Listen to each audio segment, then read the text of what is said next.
Welcome to all. स्वागत है आप सभी का आपके अपने चैनल BW पर, जिसमें हम स्टडी कर रहे हैं क्लास 10th और 12th का सिलेबस। साथ ही स्टडी कर रहे हैं और भी क्लासेस टॉपिक वाइज। तो क्लास 10th में हम स्टडी कर लेते हैं जो हम आज स्टडी करने वाले हैं, और साथ ही रिवाइज कर लेते हैं जो हमने कल पढ़ा है। सबसे पहले बात करते हैं जो हमने कल स्टडी किया है। दोस्तों, हमने कल स्टडी किया है फ्यूचर कॉन्टिन्यूस को, क्योंकि हमारा प्रेजेंट और पास्ट कंप्लीट हो चुका है। तो आज हम स्टडी करने वाले हैं क्लास 10th में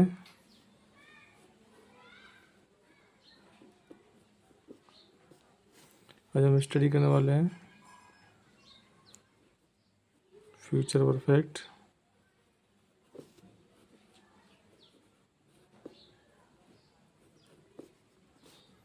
फ्यूचर परफेक्ट को जानने के लिए इसकी बेसिक पे चलते हैं और इसकी पहचान वगैरह और इसके जो रूल्स हैं उसको समझते हैं।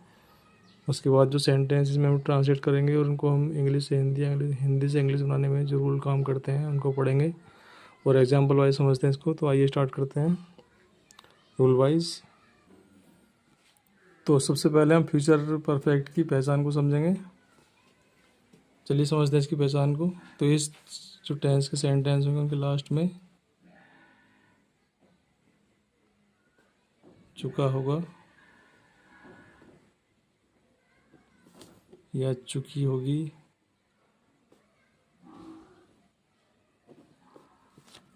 या चुके होंगे, इस तरह के शब्द आते हैं। और जो कार्य होता है वो भविष्य काल में कंप्लीट कंडीशन में पाया जाता है, यानी कि जो एक्शन होता है वो पूर्ण रूप से पाया जाता है। जैसे कार्य का भविष्य काल में पूरा होना,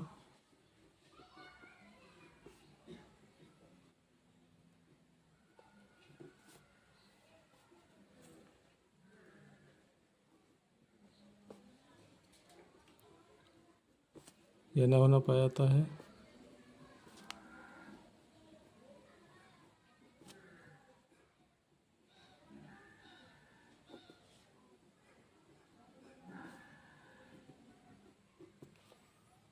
तो ये इसकी पहचान सेंटेंस को पहचानने के लिए सेंटेंसों के लास्ट में चुका होगा या चुकी होगी या चुके होंगे जैसे शब्द मिलेंगे। और अगर ये वर्ड्स नहीं मिलते हैं तो इसमें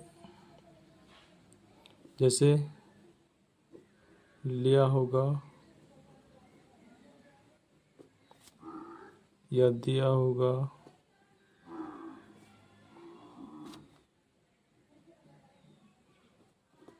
आदि शब्द भी आ सकते हैं।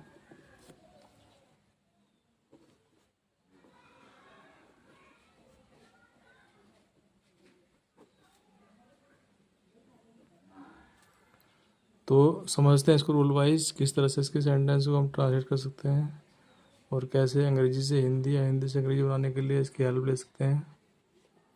सबसे पहले बात करते हैं अफर्मेटिव की। अफर्मेटिव सेंटेंस के लिए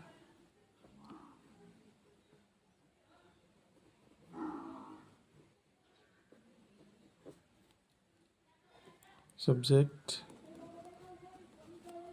प्लस विल या शैल प्लस हैव प्लस वर्ब की थर्ड फॉर्म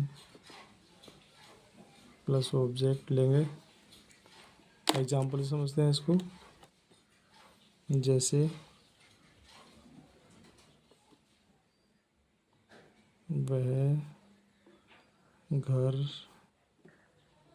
खरीद चुका होगा। यही सेंटेंस को हम ऐसे अगर बोलें, उसने घर खरीद लिया होगा। तो दोनों सेंटेंस सेम ही सेंस में हैं, तो ये सेंटेंस भी फ्यूचर परफेक्ट का ही माना जाएगा। तो इसको बनाने के लिए हम पहले सब्जेक्ट ही, विल या शैल, विल, हैव सभी के साथ यूज करना है। हैव, वर्ब की third form bought, object home. Sentence है इस तरह से होगा, इस तरह से उसको हमें इसी तरह से बनाना है। दूसरा इसका नेगेटिव, अगर नेगेटिव सेंटेंस होता है तो उस कंडीशन में हम क्या यूज़ करते हैं वो भी देख लेते हैं। चलिए केवल एग्जांपल के माध्यम से इसको आप समझ लेंगे। जो हमारा पहले रूल है सब्जेक्ट प्लस विल या सेल, इसके बाद अगर हम यहाँ पे नोट ले लेते हैं तो सेंटेंस हमारा नेगेटिव बन जाता है। एग्जांपल किस तरह से हो सकता है उसको देख लेते हैं। चलिए नेगेटिव में जैसे वे पत्र नहीं लिख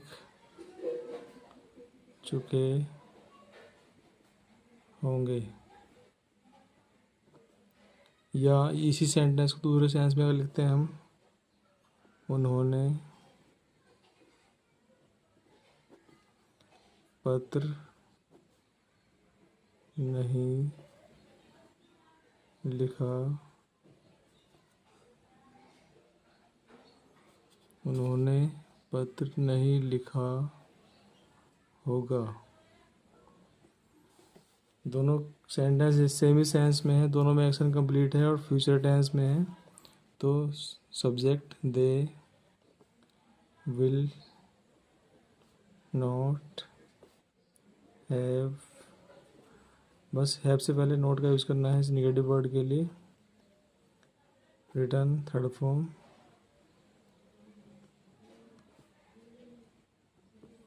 और ऑब्जेक्ट लेटर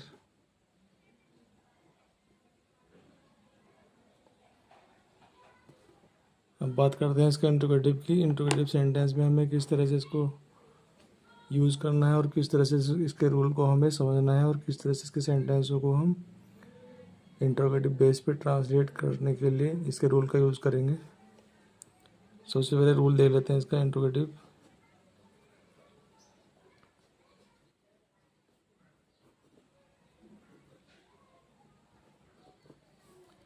तो विल या सेल जो हेल्पिंग वर्ब वो पहले आएगी हमारी, plus subject plus have plus verb की third form plus object plus question mark. Example से समझ लेते हैं इसको किस तरह से इसका एग्जाम्पल हो सकता है। जैसे हिंदी सेंटेंस में अगर क्या वर्ड पहले आ गया है तो उसको हम इंट्रोगेटिव सेंटेंस मानते हैं। जो पहले ही एग्जाम्पल दिया हुआ है पिछली वीडियोस में वो सब चीज़ क्लियर है कि इससे इंट्रोगेटिव सेंटेंस क्या होता है और इंट्रोगेटिव सेंटेंस कैसे बनता है। जैसे एग्जाम्पल, क्या बच्चे किताब खरीद चुके होंगे, इंट्रोगेटिव मार्क। तो इसके लिए will children have bought books book, interrogative mark. अगर सेंटेंस का नेगेटिव है तो यही रूल समझना बहुत ज़रूरी है, विल सेल सब्जेक्ट। लेकिन यहाँ पे अगर नेगेटिव होगा हमारा तो उसमें हम यहाँ पे नोट लेंगे तो सेंटेंस हमारा इंट्रोगेटिव प्लस नेगेटिव बन जाएगा। देखिए किस तरह से नेगेटिव के लिए, जैसे क्या वह खाना नहीं पका चुकी होगी। यहाँ पे हमारा इंट्रोगेटिव वर्ड भी है क्या और बीच में नेगेटिव भी है नोट। तो ये सेंटेंस हमारा इंट्रोगेटिव और नेगेटिव है, क्वेश्चन मार्क भी है। तो इस कंडीशन में हम पहले विल या सेल, विल फिर सब्जेक्ट शी, अब इसके बाद हम नोट लेंगे। नोट अब हैव, रूल से हैव लेंगे। हैव वर्ब की third form cooked, object food, interrogative mark. इस तरह से हम इसका इंट्रोगेटिव प्लस नेगेटिव सेंटेंस बना सकते हैं। अब समझते हैं इसका W H type. W H type में हमें क्या करना होगा,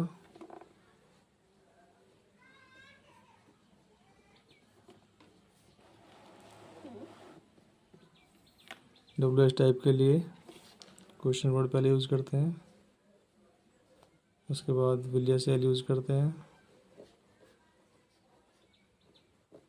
उसके बाद सब्जेक्ट यूज़ करते हैं,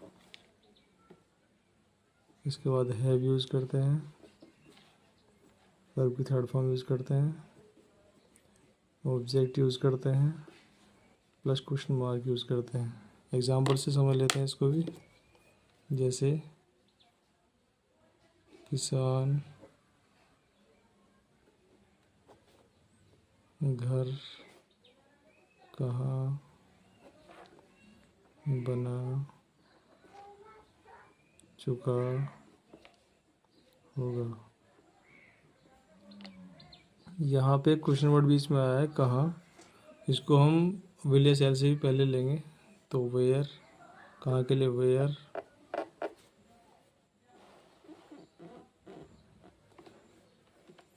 इसके बाद विल, इसके बाद सब्जेक्ट फार्मर, इसके बाद हैव, वर्ब की थर्ड फॉर्म मेड, या बिल्ड यूज़ कर सकते हैं, बिल्ड हाउस। इसका नेगेटिव है तो नेगेटिव के लिए इसी रूल को समझना जरूरी है। इसी रूल में हम अगर यहाँ पे नोट ले लेते हैं तो सेंटेंस हमारा WH टाइप के साथ साथ नेगेटिव भी बन जाता है, और उसे हम इसकी हेल्प से भी बना सकते हैं, जैसे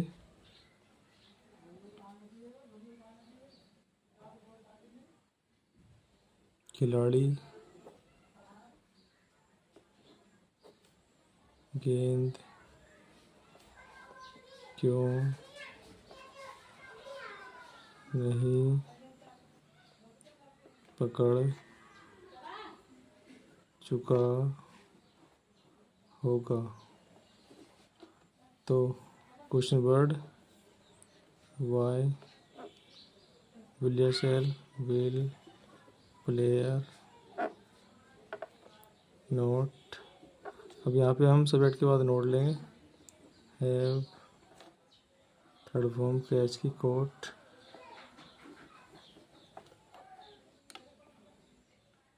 बोल, इंटरोगेटिव मार्क। तो ये था हमारा फ्यूचर परफेक्ट टेंस, जिसको हमने क्लास 10th के लिए स्टडी किया, जिसको हम आज ठीक से स्टडी कर लेंगे और इसके जो बेसिक कॉन्सेप्ट है उसको क्लियर कर लेंगे, और पीछे जो हमने पढ़ लिया उसको भी एक बार रिवाइज कर लेंगे। साथ ही जो आगे हम स्टडी करने वाले हैं उसको हम कंटिन्यू रखेंगे, और उम्मीद करेंगे आपसे कि आप अपनी सपोर्ट और अपना अफेक्शन हमारे साथ बनाए रखेंगे और वीडियो में लगातार हमारे साथ बने रहेंगे। इस उम्मीद के साथ मिलते हैं नेक्स्ट वीडियो में नेक्स्ट टॉपिक के साथ। Thank you very much.